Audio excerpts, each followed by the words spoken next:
Welcome, beautiful souls, to another episode of the Spiritual Catalyst podcast where we talk about all things weird and woo.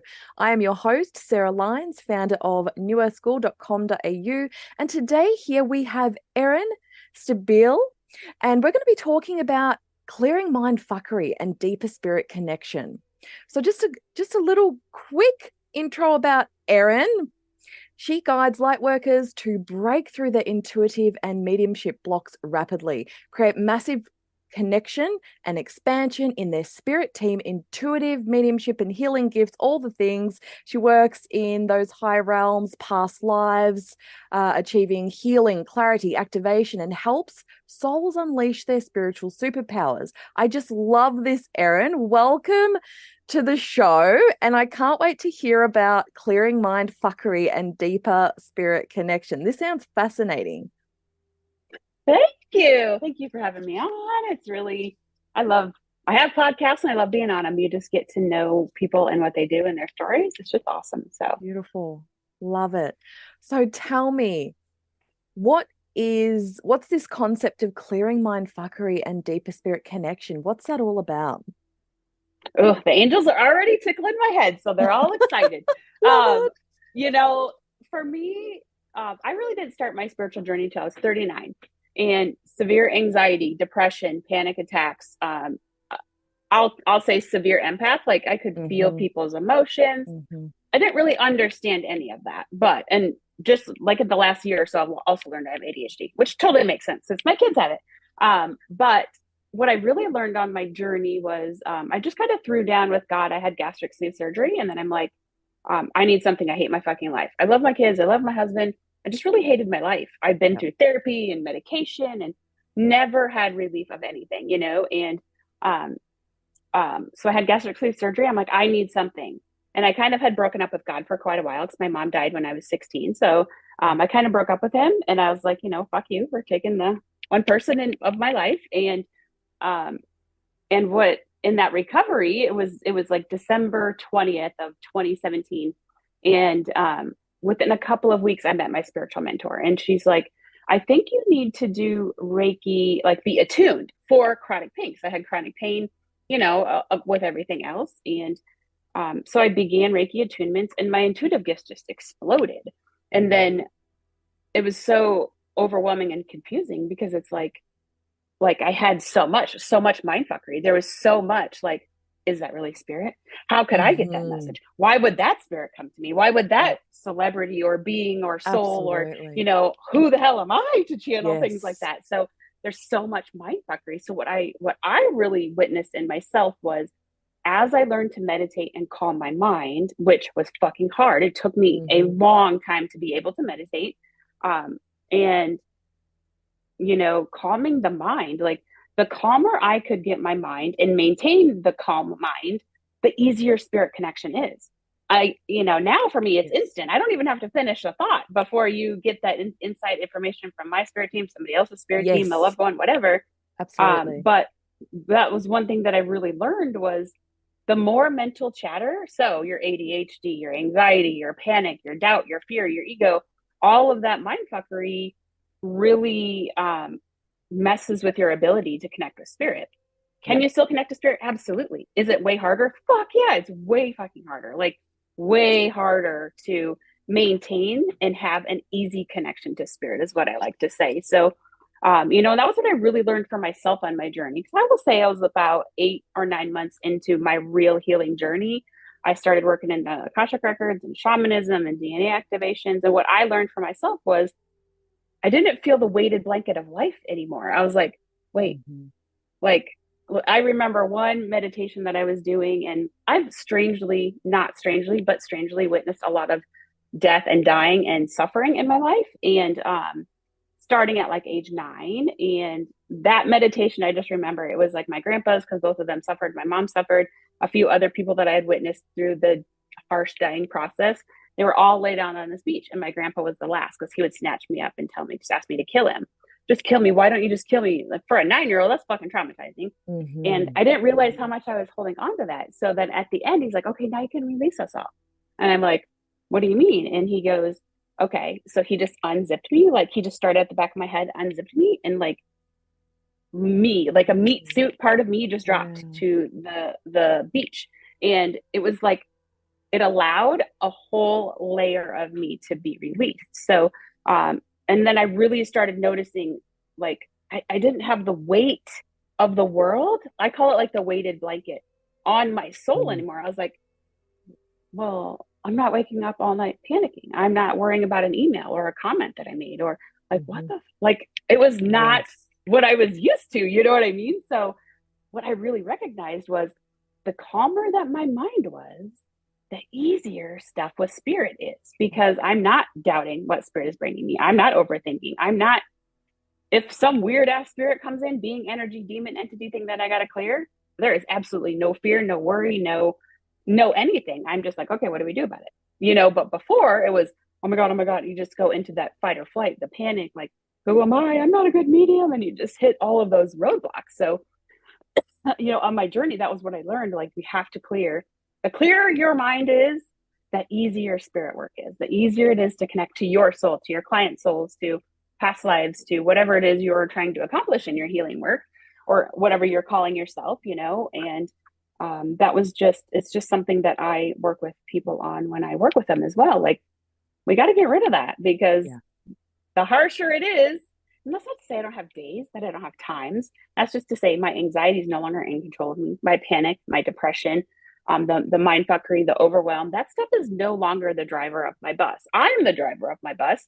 And I have days where sometimes those things flare up, but it's no longer in control of my life. You know, all of that mindfuckery, which I like to say is the anxiety, the trauma, the panic, all of that stuff that you accumulate, your survival methods that you've created Mm. and maintained for your life, you know, Yes. um, when you learn to release those survival and methods and really learn to heal and process through them, then you just get to be the person that you want to be, or you're meant to be, you're supposed to be all of the fulfilling things that we decide before we even come here, you know. You know, it's your choice and responsibility to get there. It's your choice and responsibility to heal. It's your choice and responsibility to do the work and to invest in yourself and to do all the things. So, you know, it's like a layered process, but in the end, the calmer your mind, body, and soul is, the easier your spirit stuff is. Mm-hmm. I love this so much. And I'm wondering for you, you know, let's say we've got listeners here and they're like, yes, I receive all of this guidance, but I don't trust it.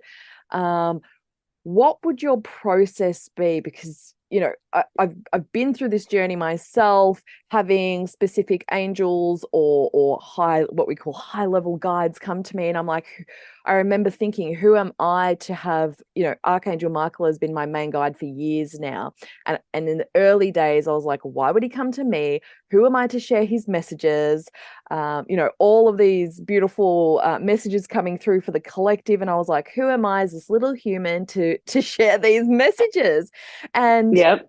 and the place I got to was, who am I not to? And it's a big part of this illusion, isn't it? And I'd just love to hear your perspective on this and how you would guide your clients through this as well. Yeah. And, you know, I like to think of it as, you know, in high school, I was never the popular person. I was the person everybody went to when they needed something, but I was never the popular person. So it's the same way when you start working with spirit, like, who am I? I'm Yeah. not a TV medium. I'm not, you know Mm-hmm. what I mean? And like how I like to go approach it is I want you to be an energetic badass. Like you're a brick, like you're literally in a brick fenced wall. Nothing is getting into you unless you choose. Mm-hmm. So yes, energies, bad things, negative, whatever happen and they come about. But my energy is so solid that I know when something comes into my space. So that's what I Mm-hmm. like to teach. Energy awareness. If it's not your spirit team, who the fuck is it? Where did they come from? Did somebody do it on purpose? Was it somebody you Yeah. were talking to? Are you taking on people's emotions? Are you taking on Yeah. their pain? Because you shouldn't be. You can Mm-hmm. recognize it, understand it, help them, but you shouldn't be keeping or taking on other people's things. So for me, that was really where I really started to understand that my anxiety wasn't really as bad. And I've had panic attacks since I was 2 years old. Heart rate kicks up, blackout, you know, lips go numb. What I really realized is it's other people's stuff. And that was how harshly I was taking on other people's Yeah. things, you know? So that's kind of the first thing I like to do when I work with people is you need to be in control of your energy. So you need to know your guides. You need to meet your bouncer guide. You need to set those intentions, and you need to understand if somebody comes into your space and you didn't have a headache and now you do, okay, so what did you pick up from them? You know what I mean? Are you accidentally helping them out by taking something, or did they drop it off because they don't want it, you know?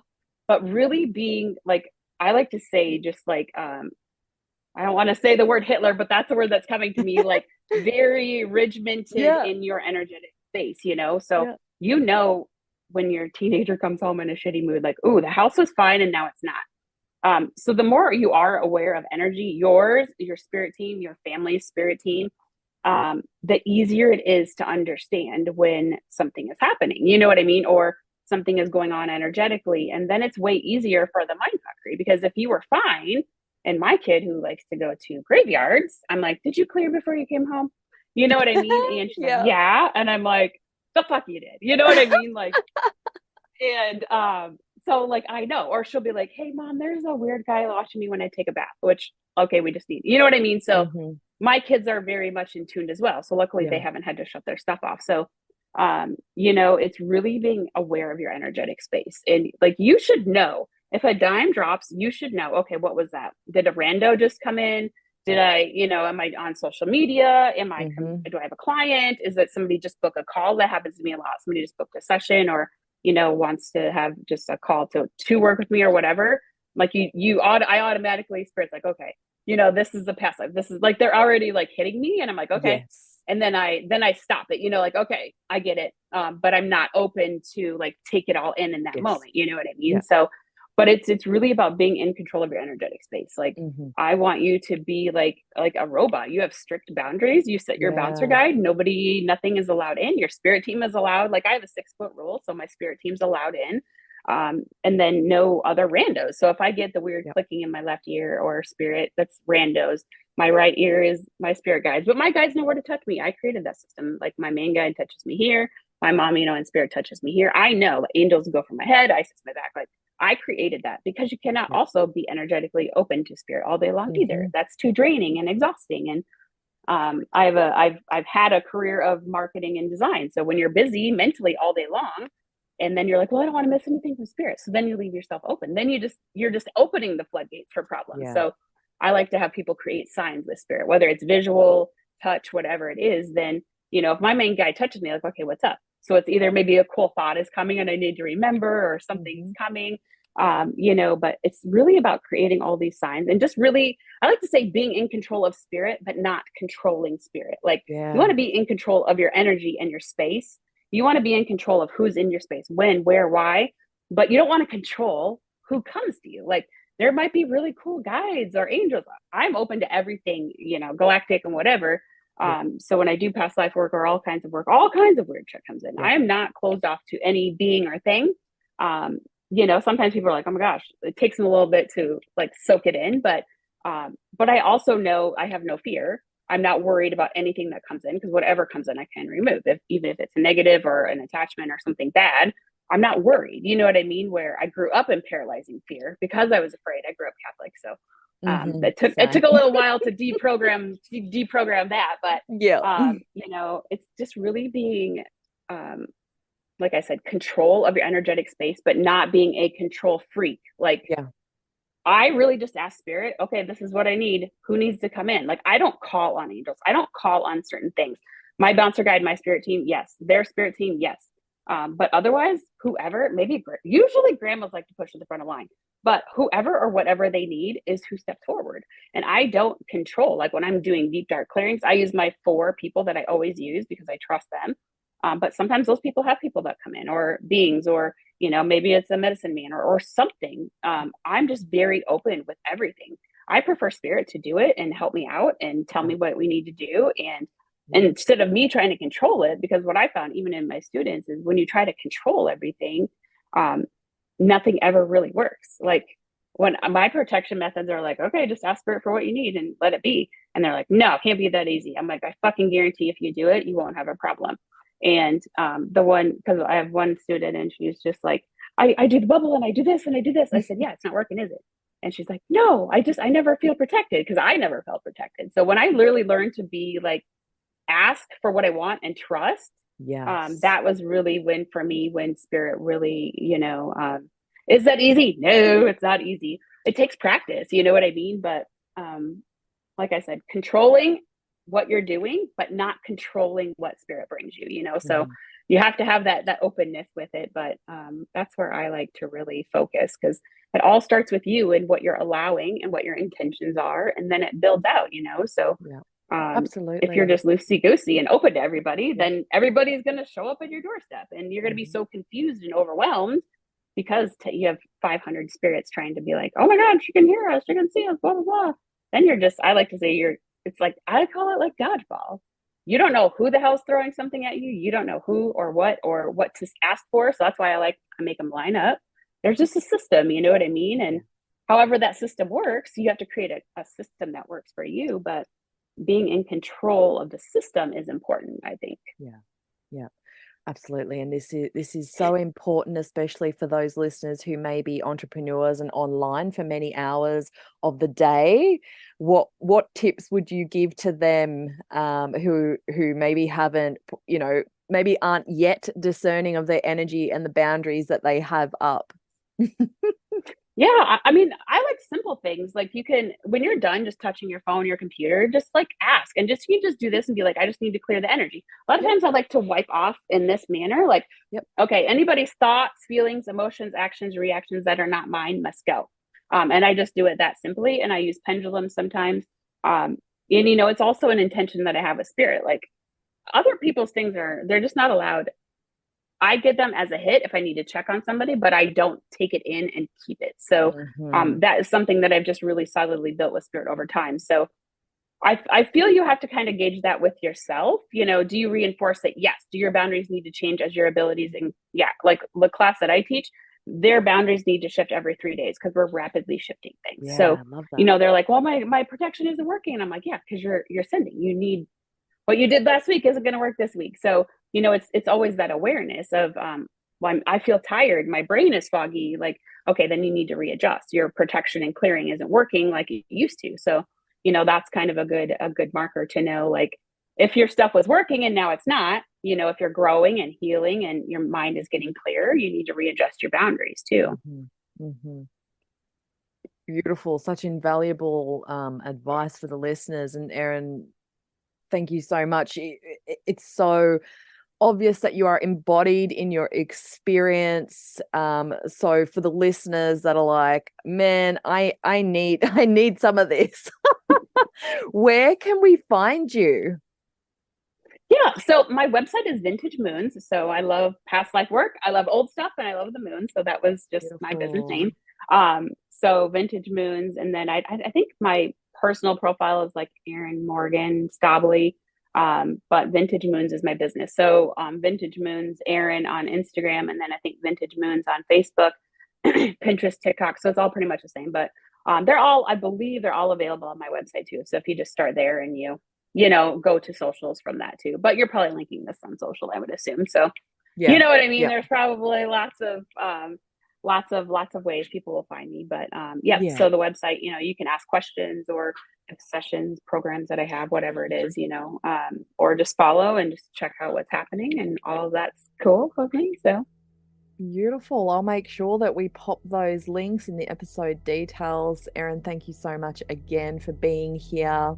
And thank you, listeners, for listening in today. If you enjoyed this episode, please consider leaving us a review, and we will talk to you next time. Bye. bye.